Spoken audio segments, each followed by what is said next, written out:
Hello friends, welcome to Study Kudos channel. आज आपके लाए लाए हैं हम रीजनिंग के 25 क्वेश्चन जो कि आपके एसएससी जीडी या और भी कई एग्जाम में आपके लिए इंपॉर्टेंट हैं, तो इन्हें सॉल्व जरूर करके जाएं। तो कह रहा है प्रश्न संख्या 1 से 3 दिए गए विकल्पों में से विषम शब्द अक्षर संख्या युग्म चुनिए। तो आर एन, जे जी और यू क्यू और एन जे। तो आर आपका है 18 नंबर पे और एन है आपका 14 नंबर पे, और जबकि जे आपका है 10 नंबर पे और जी है आपका 7 नंबर पे। तो इसमें 3 का अंतर है, इसमें 4 का अंतर है। और यू क्यू, यू आपका 21 पे है और क्यू है आपका 17 नंबर पे। तो इसमें भी 4 का है, -4। और ये लास्ट वाले में भी एन और जे, इसमें भी 4 का ही अंतर है। तो इसमें जो सही ऑप्शन है ऑप्शन बी, जे जी, ये 3 ही इसमें है, -3। तो इसलिए ये एक दूसरे से अलग है। तो अब दूसरा क्वेश्चन कह रहा है SMS, speed post, money order और पत्र, इसमें कौन सा भिन्न है? तो इसमें से जायज़ सी बात है कि हम एसएमएस जानते हैं कि एसएमएस मोबाइल से आपको टेक्स्ट मैसेज भेजा जाता है, जबकि स्पीड पोस्ट और मनी ऑर्डर और पत्र ये डाकघर से भेजा जाता है। इसलिए एसएमएस इसका ऑप्शन ए सही है, यानी कि यही चारों में से अलग है। प्रश्न नंबर 3, ए ऑप्शन में 22, बी 18, सी 12 और डी 15। तो इसमें कौन सा अलग है? इसमें अलग है 22, क्योंकि कहीं न कहीं सारी तीनों संख्याएँ 3 से डिवाइडेड हैं। ये डिवाइडेड बाय 3, 3 छक 18 और 3 चौको 12, 3 पचे 15। तो ऐसी अगर आप थोड़ा-सा भी दिमाग लगाएँगे तो अच्छा रीजनिंग के क्वेश्चन पूरे करके आएँगे और कोई भी क्वेश्चन गलत नहीं करके आएँगे। क्वेश्चन नंबर 4 कह रहा है नीचे प्रश्न आकृति में दिखाए अनुसार कागज़ को मोड़कर काटने तथा खोलने के बाद वह किस उत्तर आकृति जैसा दिखाई देगा? तो उत्तर आकृति ABCD दिया हुआ है, प्रश्न आकृति ये वाली है। तो अब इसको आप चेक कीजिए। अगर ऐसे मोड़ के कटेगा तो ये आपकी चारों तरफ बिंदियाँ आ जाएँगी। तो इसका सही आंसर होगा ऑप्शन सी। ऑप्शन सी वाला इसका सही आंसर है। प्रश्न नंबर 5 दिए गए वैकल्पिक शब्दों में से ऐसे शब्द का चयन कीजिए जो निम्नलिखित शब्द के अक्षरों का प्रयोग करके ना बनाया जा सके। इंटरडिपेंडेंट से कौन सा शब्द नहीं बनाया जा सकता?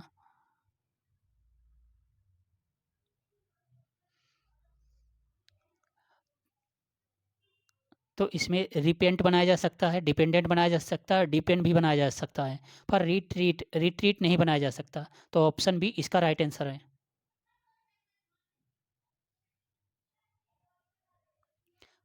प्रश्न नंबर 6 कौन सी उत्तर आकृति प्रश्न आकृति के प्रतिरूप को पूरा करेगी?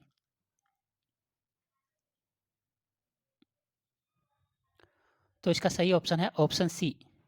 ऑप्शन सी वाली आकृति इस आकृति को पूरा करेगी। जब यहाँ पे ऐसे मुड़ जाएगा फिर यहाँ पे लग जाएगा और उसके बाद ये यहाँ से हो जाएगा, ये ऑप्शन सी है, इसका राइट आंसर हो जाएगा। प्रश्न नंबर 7 से 10 तक दिए गए विकल्पों में से संबंधित शब्द अक्षर संख्या को चुनिए कह रहा है। तो 4:19 और 7 क्या? तो 7 क्या होगा? 4 चौको 16 प्लस 3 हो गया 19, 4 गुणे 4, 4 का स्क्वायर प्लस 3 हो गया आपका 19, और वैसे 7 का स्क्वायर प्लस 3 तो कितना होगा? बराबर 52। तो इसका सही आंसर होगा ऑप्शन ए 52। प्रश्न नंबर 8 कह रहा DIMO अनुपाते DMIO समानुपाते JUVR अनुपाते क्या होगा? तो अनुपाते इसमें क्या होगा? इसका सही ऑप्शन होगा ऑप्शन ए JVUR, क्योंकि बीच वाले ही बदल रहे हैं तो बीच वाले बदल को हो जाएगा तुरंत। प्रश्न नंबर 9 पुस्तक, पुस्तकालय और वृक्ष का किससे संबंध है? जिस तरह से पुस्तक का पुस्तकालय से संबंध है वैसे वृक्ष का किससे संबंधित है? तो इसका सही आंसर है ऑप्शन डी, वन से। वन में वृक्ष होते हैं, पुस्तकालय में पुस्तक होती है। प्रश्न नंबर 10 फ्रेंच फ्रांस से संबंधित जिस तरह है उसी तरह डच से क्या संबंधित है?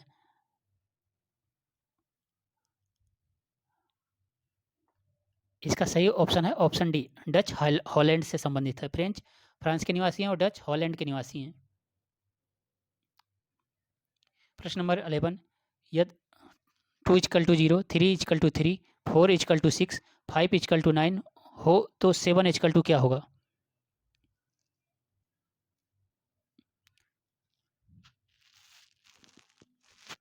तो जो भी है, इधर से इधर 0 3 प्लस हो गया और इधर का इधर प्लस 2 हुआ,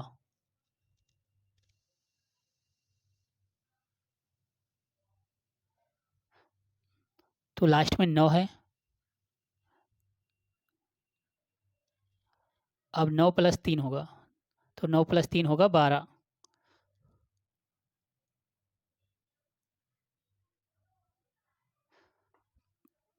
तो इसका सही आंसर होगा ऑप्शन बी 12।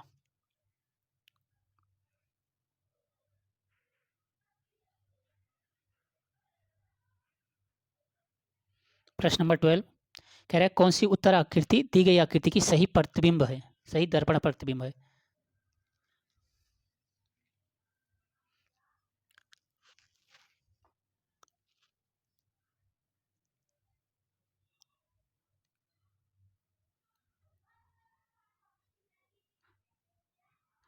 तो इसका सही आंसर है ऑप्शन ए वाला इसका सही है।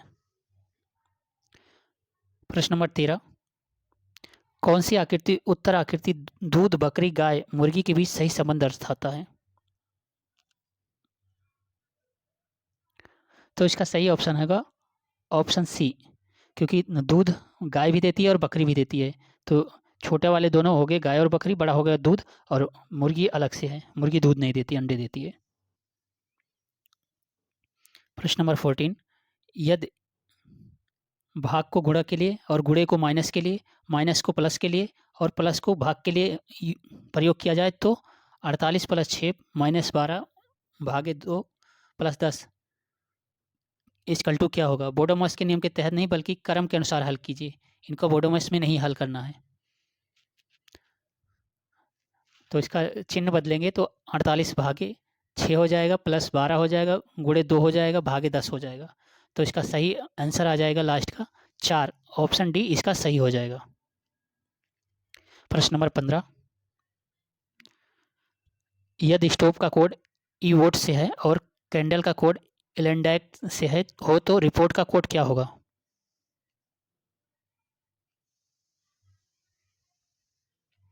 तो इसका सही आंसर होगा ऑप्शन डी ट्रोपर होगा।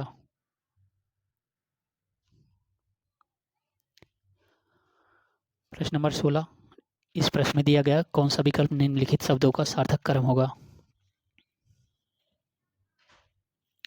बालक, व्यवसाय, विवाह, शिशु, शिक्षा। तो इसका सबसे पहले होगा शिशु। तो शिशु में अब जिसमें 4 ऑप्शन आ गया वो सही हो गया, तो इसका option A is the right answer.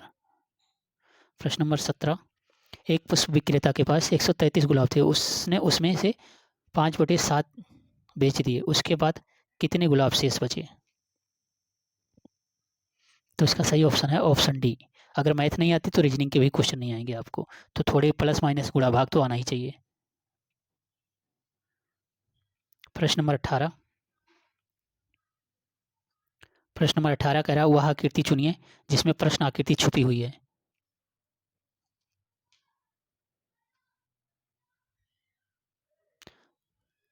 तो इसका सही ऑप्शन है ऑप्शन बी, इसमें प्रश्न आकृति छुपी हुई है। प्रश्न नंबर 19 प्रश्न आकृति का प्रयोग करके कौन सी उत्तर आकृति बनाई जा सकती है?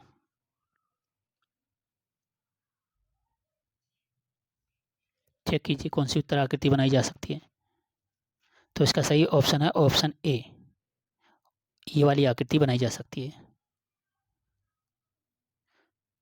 प्रश्न नंबर 20 दो कथन दिए गए हैं जिसके बाद 2 निष्कर्ष मान्यताएं हैं, एक और 2 निकाले गए हैं, आपके विचार करना है कथन सत्य है चाहे वह सामान्यतः ज्ञात तथ्यों से भिन्न प्रतीत होता हो। आपको निर्णय करना है कि दिए गए कथन में से कौन सा निश्चित रूप से सही है या सही निष्कर्ष मान्यता निकाला जा सकता है। आपके उत्तर को निर्दिष्ट कीजिए, अपने उत्तर को निर्दिष्ट कीजिए। तो कथन क्या है कि सभी बच्चे विद्यार्थी हैं और सभी विद्यार्थी खिलाड़ी हैं, तो इसका निष्कर्ष क्या है? सभी क्रिकेट खिलाड़ी विद्यार्थी हैं और सभी बच्चे खिलाड़ी हैं, तो इसका सही ऑप्शन होगा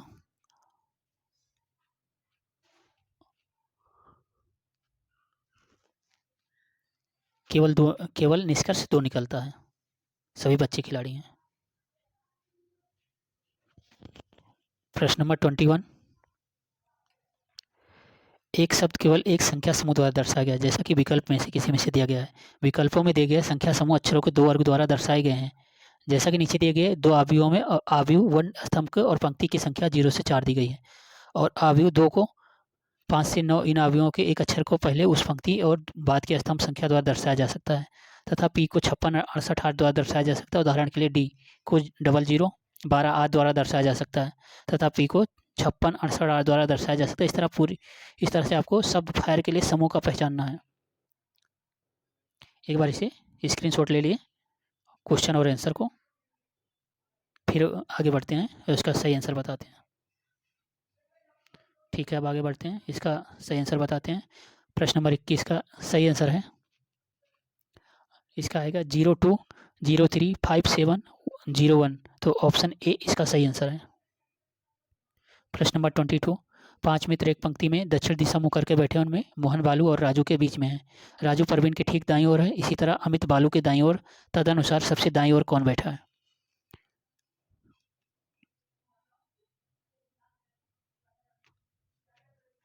तो इसका सही आंसर है ऑप्शन बी, अमित सबसे दाईं ओर बैठा है।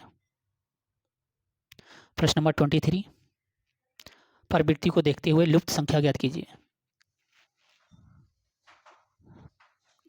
तो इसको ऊपर से पहले गुणा किया गया, फिर जोड़ा गया, फिर ऊपर से गुणा किया गया, नीचे वाला तीसरी संख्या जोड़ी गई। 5 × 6 बराबर 30 प्लस 4 34 और 7 × 4 28 प्लस 2 30, 8 × 3 प्लस 6, तो इसका सही आंसर होगा ऑप्शन बी 6। प्रश्न नंबर 24 और 25, एक श्रृंखला दी गई जिसमें एक पद लुप्त है। दिए गए विकल्पों में से वह सही विकल्प चुनिए जो श्रृंखला को पूरा करता हो। BCD, DBC, EFG और HIJ, ये एक श्रृंखला दी गई, बीच में एक श्रृंखला मिस कर दी गई है, तो बीच की श्रृंखला कौन सी होगी? तो बीच की श्रृंखला होगी आपकी, इसका सही ऑप्शन अगर करेंगे तो +3 +3 +3 करके ये चल रहा है, तो +3 करके इसमें जो आएगा वो सही आएगा GEF, ऑप्शन ए सही है। प्रश्न नंबर 25 कह रहा है 0.15 0.3, उसके बाद क्या आएगा? उसके बाद कह रहा है 1.2 और 2.4, तो 0.3 के बाद 0.6 आएगा, तो इसका सही ऑप्शन होगा ऑप्शन बी, इसका एकदम राइट आंसर है। तो अभी के लिए इतना ही। आपको हमारी टेस्ट सीरीज कैसी लग रही है इसे कमेंट बॉक्स में ज़रूर कमेंट करें और अपने फ्रेंड सर्कल के साथ ज़रूर शेयर करें। Thank you.